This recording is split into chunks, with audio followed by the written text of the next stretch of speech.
Hello dear students, welcome back to your own new YouTube channel Perfect English by Prateek sir. दोस्तों, आज के इस video में हम लोग टेंस के बारे में पढ़ेंगे। टेंस जो कि अंग्रेजी का एक बहुत ही महत्वपूर्ण टॉपिक है जिसके बारे में हम पढ़ने वाले हैं। वैसे तो टेंस के बारे में आप सबको लगभग पता ही होगा कि टेंस 3 प्रकार के होते हैं, जिसमें से पहला जो टेंस का जो पहला प्रकार होता है वो होता है प्रेजेंट टेंस यानी वर्तमान काल। और वर्तमान काल यानी प्रेजेंट टेंस से हम यहाँ प्रेजेंट टेंस हम समझेंगे कैसे। समझने के लिए प्रेजेंट टेंस का मतलब ये है कि इस टेंस के अंतर्गत वो सारे वाक्य आते हैं जिसमें काम अभी वर्तमान में हो रहा हो या वर्तमान में हो चुका हो। सारी चीज़ें वर्तमान से रिलेटेड होती हैं यानी मतलब अभी। और इसका जो दूसरा टाइप होता है वो होता है पास्ट टेंस। पास्ट टेंस का मतलब होता है भूतकाल यानी कि बीता हुआ समय। पास्ट टेंस से हम सीधा ये समझ सकते हैं कि पास्ट टेंस का मतलब जो समय बीत गया है वो पास्ट टेंस हो गया। और इसका तीसरा प्रकार होता है वो होता है फ्यूचर टेंस, जिसका मतलब होता है भविष्यत काल यानी कि आने वाला समय। तो उस तरह के मतलब फ्यूचर टेंस में हम लोग जब भी बात करते हैं तो उसमें इस तरह के वाक्य आते हैं जिसमें सारे कार्य होने वाले हैं, मतलब वो अभी हुए नहीं हैं, ना तो वो अभी हो रहा है ना पहले हो चुका है, वो आगे होगा। तो ये हो गया प्रेजेंट पास्ट फ्यूचर का अंतर। तो डियर स्टूडेंट्स, जैसा कि आप लोग देख सकते हैं कि आज के वीडियो में जो हमारा टॉपिक है वो हम पहले प्रेजेंट टेंस से स्टार्ट करने वाले हैं। प्रेजेंट टेंस यानी कि वर्तमान काल। इस वीडियो में हम ये पढ़ने वाले हैं, आज के वीडियो में सबसे पहले आप लोग जैसा कि आप लोग इस नोट्स में देख रहे होंगे, सबसे पहला चीज़ स्टेटमेंट, जो कि मैंने ये नोट्स खुद से तैयार किया है। तो इसमें स्टेटमेंट यानी कि कथन। इस टेंस को समझने के लिए बारी बारी हम लोग समझेंगे, इसको धीरे धीरे आराम से समझते चलेंगे। तो सबसे पहला पॉइंट आता है स्टेटमेंट यानी कि कथन, जिसमें मैं आप लोगों को बताऊंगा ये मेरा स्टेटमेंट है कि कैसे हम इस चीज़ को समझ सकते हैं। तो चलिए दोस्तों सुनते हैं।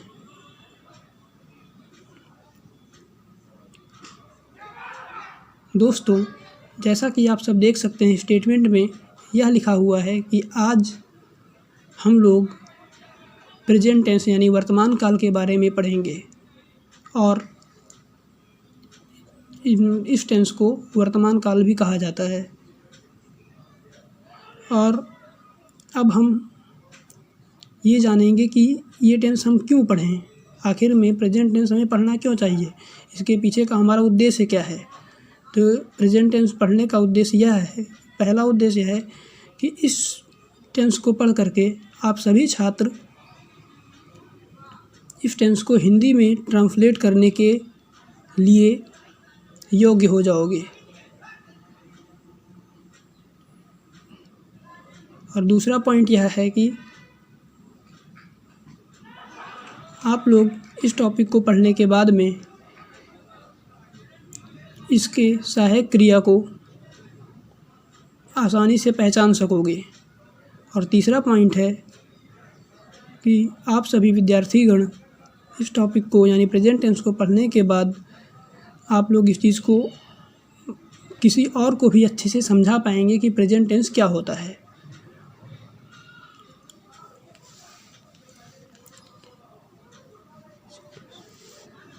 और अब हम आते हैं अपने टीचिंग पॉइंट, यानी कि ये जो टीचिंग पॉइंट है ये शिक्षक बिंदु, यानी यह मेरा विचार है टेंस के बारे में मैं आपको कैसे समझाऊंगा। तो चलिए इसको भी देखते हैं। तो टीचिंग पॉइंट नंबर 1, इस पॉइंट में मैं आप लोगों को टेंस का डेफिनेशन और इसका पहचान करना और इस पे हम कुछ वाक्य विचार करेंगे, यानी वाक्यों को देखेंगे और समझेंगे।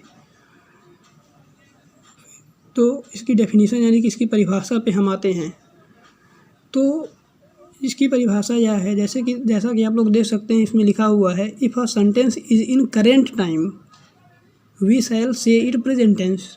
तो मतलब हुआ कि अगर कोई भी वाक्य जो कि वर्तमान समय में है तो ऐसे वाक्यों को हम वर्तमान काल कहते हैं। और आइडेंटिफिकेशन यानी कि पहचान, हम इसकी पहचान कैसे करेंगे कि प्रेजेंट टेंस कैसा कौन सा है।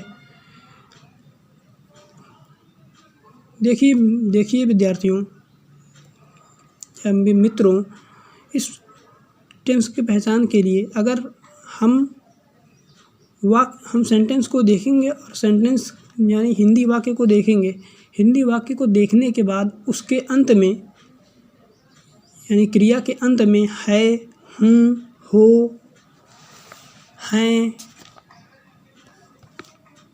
यदि लगा हो तब हम उसे प्रेजेंट टेंस यानी कि वर्तमान काल कहेंगे।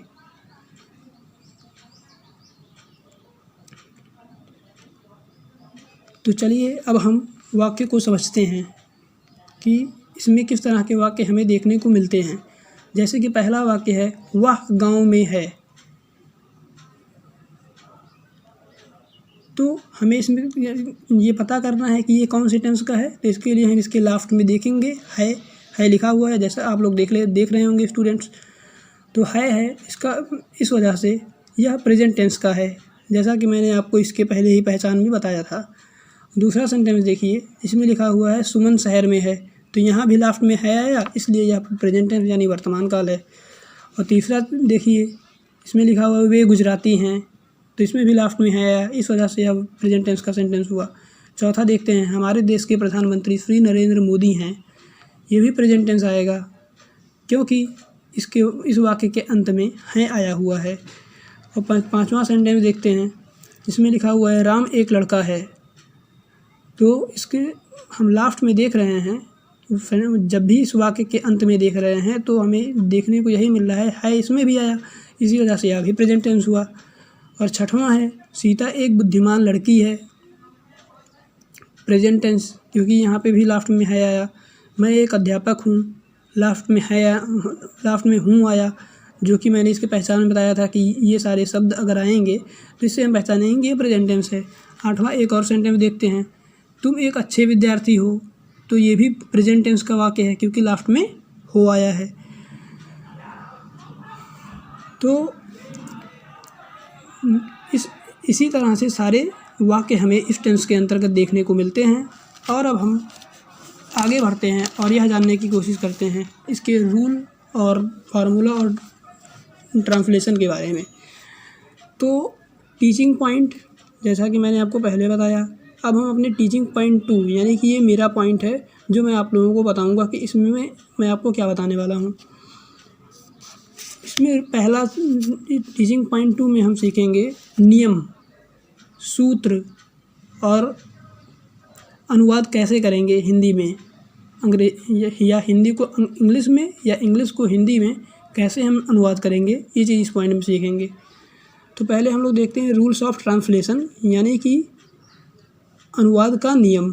तो इसमें पहला नियम ये है कि जैसा कि इसमें लिखा हुआ है, in this tense we shall use is am are. तो इसका मतलब ये हुआ, इस पहले पॉइंट का मतलब ये हुआ कि हम इस वाक्य मतलब इस टेंस में हमेशा इज एम आर का प्रयोग हेल्पिंग वर्ब के रूप में करेंगे। हाँ, तो डियर स्टूडेंट्स, अब हम ट्रांसलेशन के रूल में दूसरे पॉइंट को देखते हैं।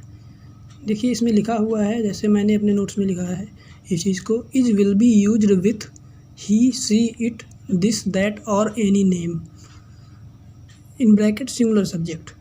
तो इसका प्रयोग हम तभी करेंगे जब सब्जेक्ट जो सेंटेंस है, सेंटेंस का subject he, she, it, this, that या फिर किसी का भी नाम हो जो कि सब कुछ सिंगुलर सब्जेक्ट हो। सिंगुलर सब्जेक्ट का मतलब जिसे हम कह सकते हैं कि एक वचन कर्ता, यानी कि एक वचन कर्ता से क्या समझेंगे, जहाँ पे जब कभी भी किसी एक व्यक्ति की बात होगी तो उसे एक वचन कर्ता हो, तो वो एक वचन कर्ता हो गया।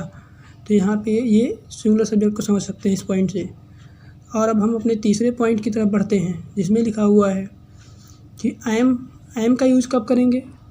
प्रेजेंट टेंस में आई एम का यूज़ कहाँ होगा, चलिए इसको देखते हैं। इसमें लिखा हुआ है I am will only B used with I in bracket singular subject. इसका मतलब है कि आई एम का प्रयोग सिर्फ और सिर्फ प्रेजेंट टेंस में आई के साथ होगा, और आई भी क्या है, ये सिंगुलर सब्जेक्ट है। तो अब अपने नेक्स्ट पॉइंट, चौथे पॉइंट की तरफ बढ़ते हैं। आर इसमें लिखा हुआ है, देखिए चौथे पॉइंट में क्या लिखा है, are will be used with all plural subjects.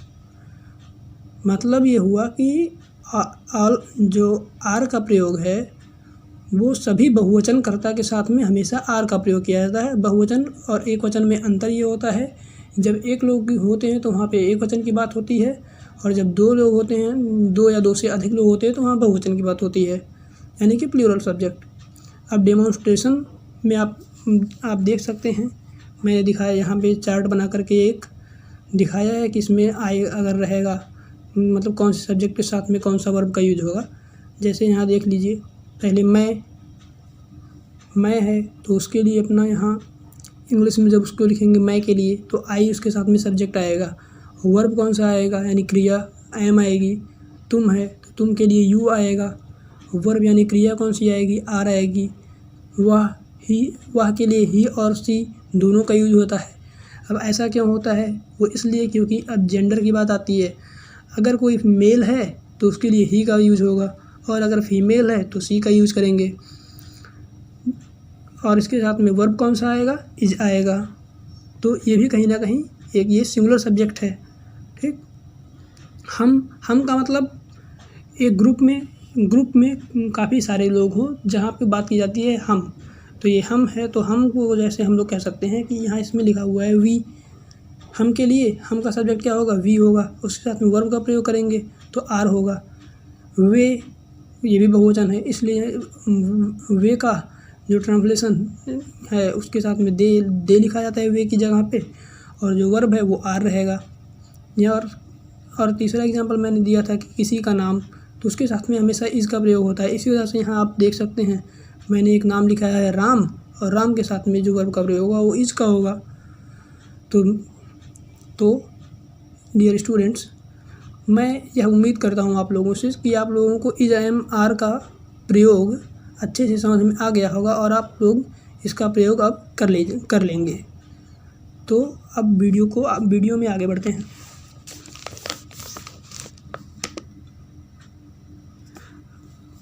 अब इसमें जैसे मैं आप लोगों को बताने वाला हूँ कि इस टेंस में स्ट्रक्चर क्या होता है, इसके फार्मूले क्या होते हैं, कैसे हम इस चीज़ को समझ सकते हैं बड़ी अच्छे से, मतलब कैसे हम सेंटेंस को बनाएंगे, एक हिसाब से सेंटेंस फॉर्मेशन कैसे करेंगे, उसका जो फार्मूला होता है वो फार्मूला मैं आप लोगों को बताऊंगा। तो इसमें देखिए पहला फार्मूला, जब सेंटेंस अफर्मेटिव होगा। अफर्मेटिव मतलब सकारात्मक वाक्य। सकारात्मक वाक्य मतलब जैसे हम कोई बात करते हैं, जैसे वह एक लड़का है, या राम प्रेजेंट टेंस की बात करेंगे तो इसमें देख लीजिए जैसे बोल दिए कि राम एक अच्छा विद्यार्थी है। तो जब ऐसा कोई सेंटेंस रहेगा तो वहाँ पे हम पहले रूल का प्रयोग करेंगे, जिसमें पहला रूल है subject plus is am are plus object. ये अफर्मेटिव सेंटेंस का हो गया।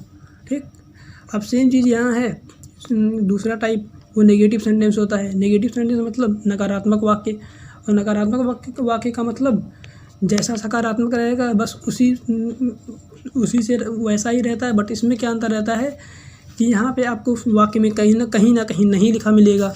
नकारात्मक वाक्य में, जो कि दूसरा पॉइंट है, इसमें हम लोग देख सकते हैं सबसे पहले सब्जेक्ट, फिर इज एम आर, फिर नॉट, फिर ऑब्जेक्ट। ये नेगेटिव सेंटेंस में होगा। ठीक, और तीसरा फार्मूला है, यहाँ इज एम आर पहले आ गया है, उसके बाद फिर प्लस सब्जेक्ट प्लस ऑब्जेक्ट। ये क्या है, ये इंट्रोगेटिव है, लेकिन इंट्रोगेटिव यस नो टाइप है। यस नो टाइप मतलब जैसे अगर इसमें हम लोग कुछ भी बोलें, जैसे इज राम अ बॉय, यानी कि क्या राम एक लड़का है, इसका अर्थ ये हो गया। और इसको यस नो टाइप क्यों बोला गया है, वो इसलिए बोला गया है कि इस तरह के सभी वाक्यों का जो जवाब होता है वो हाँ या ना में दिया जा सकता है, इसीलिए ये इंट्रोगेटिव सेंटेंस का यस नो टाइप सेंटेंस होता है। और चौथा रूल अपने है उसकी तरफ बढ़ेंगे। ये है मतलब प्रश्नवाचक, ये भी इंट्रोगेटिव है, लेकिन इंट्रोगेटिव WH टाइप है।